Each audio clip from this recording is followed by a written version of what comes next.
Former England netball player and head coach Tracey Neville has been appointed Managing Director of the Stockport County Women's Football Team. And here we are this afternoon at lovely sunny Stockport Sports Village, and it's really lovely to meet you, Tracey. What brings you to Stockport County Women's Football Club? Well, would you believe, I was just saying to you before that I only ever used to come to Stockport to come to the station, but it happened quite out the blue, really. Vitality, who are a huge partner of Stockport County Football Club. I'm also a Vitality ambassador, and they'd invited me down to one of their functions, their panel events, which they hold really regularly at Stockport County, as I'm finding out as I'm working there. And it was a panel discussion with Gabby Logan and Lewis Bates, and it was a great discussion, and for some reason I seemed to be talking a lot about football, which you would do in a football club, and about how it had sort of steered my life and really impacted me. And I said if I'd been born in a different era, or if I'd been born in this era, I probably would have been in football, because that's all I ever was surrounded with at home. And surprisingly enough, Simon Wilson, Olivia Hanvey, and Alison from the Community Trust were at the point of the early stages of setting up the Stockport County women's team, and from that things just progressed. They were really interested in what I had to say. They reached out to me about taking a little bit of a part of a project with them, and before I knew it, I was in a full-time role as managing director. So it's really exciting, and it's a really strange one, because I've only been there 2 months, but I feel they've embedded me that well that I feel like I've been there years. And I think that community and that sort of feeling that people have at the club is something that I really value and really welcome. And yeah, and I'm sat here now saying, how have I not ever worked for this football club, because I feel like I've been part of it for so long. I think with football clubs, you've obviously got a lot of experience in various football clubs, visiting them with your brothers and throughout your life.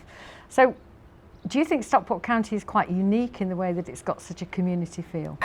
Do you know what I've seen when in the 2 months I'm here is that everything that we do is about ensuring that the community involved, ensuring that we are doing better for the community. It's ensuring that we're giving back to the community, and I feel that they want it to be a place where they're really open to new ideas. They take risks, but on great projects that they want to be escalated around the country and replicated. And I think just the way they embed themselves within Stockport, and it's like as if this is the one-stop shop for football. And I think that is actually really unique to have. And everywhere I go, I feel that there's some representative from Stockport County there, whether that's through the trust, whether that's through the football club, whether that's through the commercial or marketing. I think they're just so highly represented, and I think that's something that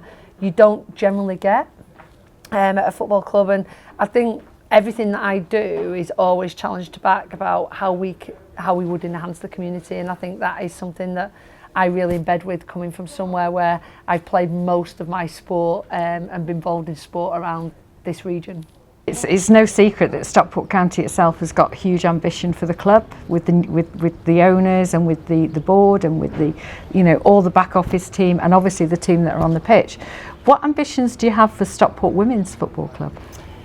Do you know, when I first come in, the absolute straight line was we had to get promoted in 3 years to WSL2, and that becomes a really strong line to take. I can only reflect back when I was the England head coach about we need to win a gold medal in the next 4 years, in the next 4-year cycle. So you're sort of working on the same line as what you were doing in netball. But since I've been here,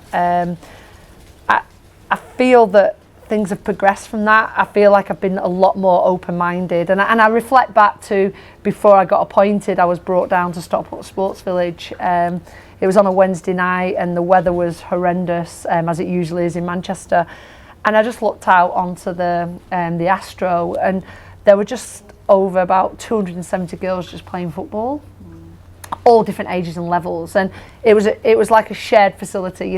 Every level was playing on this one 3G pitch, and that for me was it gave me goosebumps, because I would just remember the first time when I went out to Australia and I saw what the progression or what involvement of netball is and what community of netball is. So, you know, I'm here now coming in, you know, the hard line of getting up to WSL2, but also know that I have a huge part in ensuring that we become the role models, the ambassadors, we create opportunities for girls and women in football in this area. And so although we want to go down the elite route and we want to get, you know, want to progress to that, I think there's a huge part that we can do in retaining a lot of the grassroots involvement. And I look at it and I think there's enough dropout in women.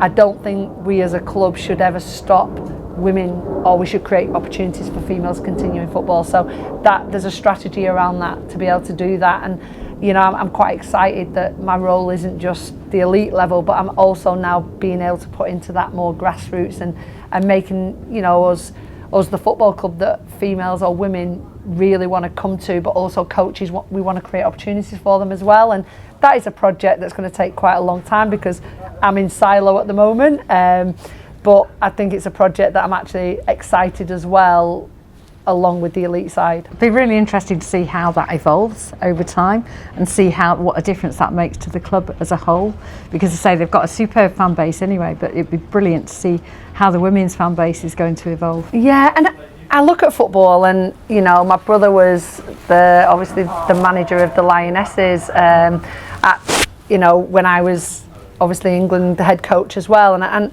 although they're the same rules, I feel like it's just a different sport. It feels the product's a little bit different. The engagement of fans that you attract is completely different. The people that you get involved is completely different. The way the game's played, it feels different to me. And I actually love it. I actually love coming down and watching. And I laugh now because I say I probably was from the age of about 16, I've probably been watching netball with a prawn sandwich, you know, in the stands. And now, like, my first question when I go out to watch football, I'm like, do I need an umbrella? Do I need a hat? Will I have a seat? You know, like, because I'm literally, you know, now on the touchline, so I'm going back to the roots of where I started watching football. So I actually laugh now because I was like, you know, from the age of 16, I've probably been sat there with that prawn sandwich. So I'll openly admit that. So I'm now getting big coats now.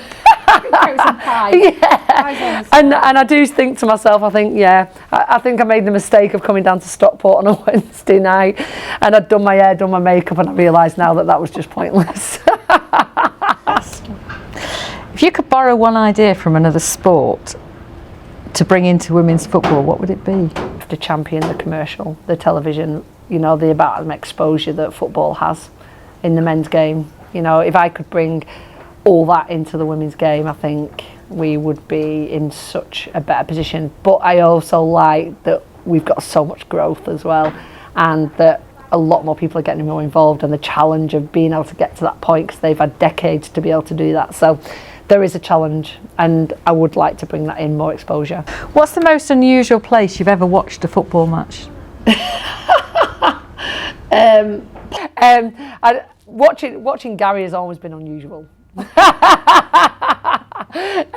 Yeah, so being around him is always unusual. So yeah, probably. I'll tell you what my worst moment is. I never want him to score an own goal, and I've probably watched him score a few. Oh, wow. Never want him to take a penalty. I never want him to score an own goal. Yeah. What song would you choose as your walk-on music for your first big match as MD then? Do you know what? My first, I always wanted to play, and my first international when I played for England was Tina Turner, Simply the Best.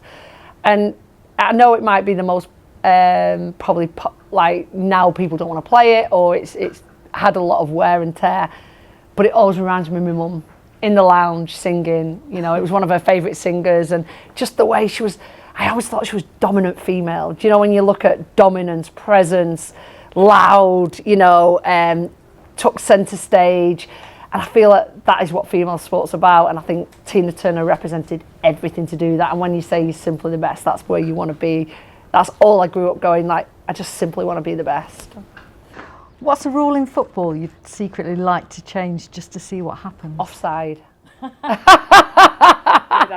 I used to love goal angling when I was a kid, because when you're playing it out in the park with your brothers, you don't have offside rule, do you? Like there's never a referee to do that. So I'd love to bring that on. If fans could follow you for a day, what would they find most surprising? That I'm so funny.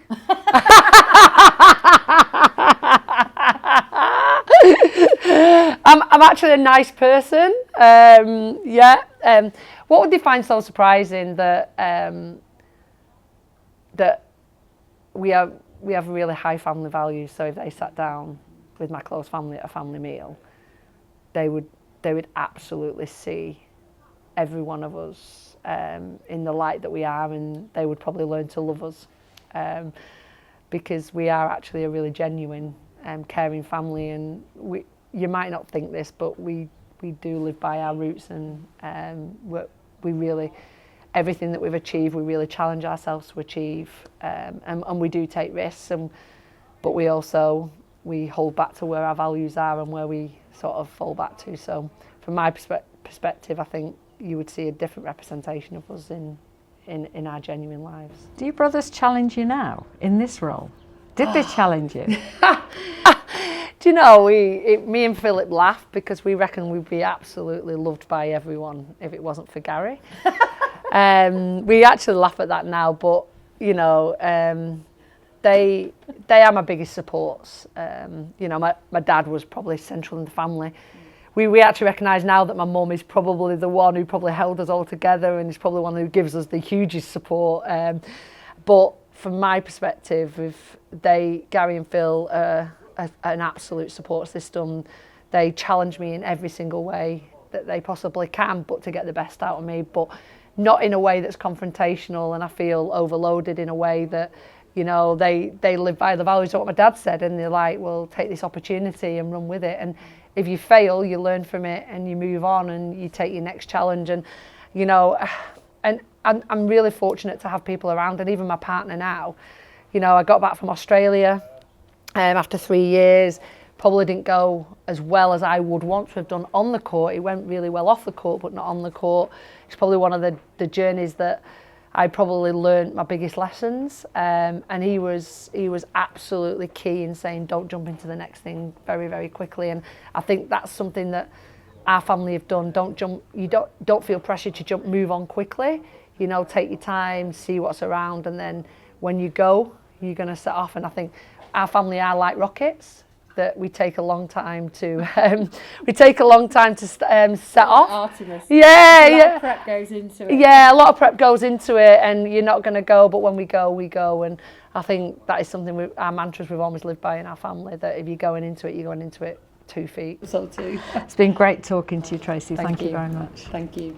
Was that all right? We just go again. Yeah, can we repeat? If I had a microphone, do you know, apparently this is what your initiation is at the club if you go on the away travel. So I've been actually thinking about this. Do you know what I would sing? Now I've had the time of my life. Dirty Dancing, Patrick Swayze, Down the Aisle, Come Back.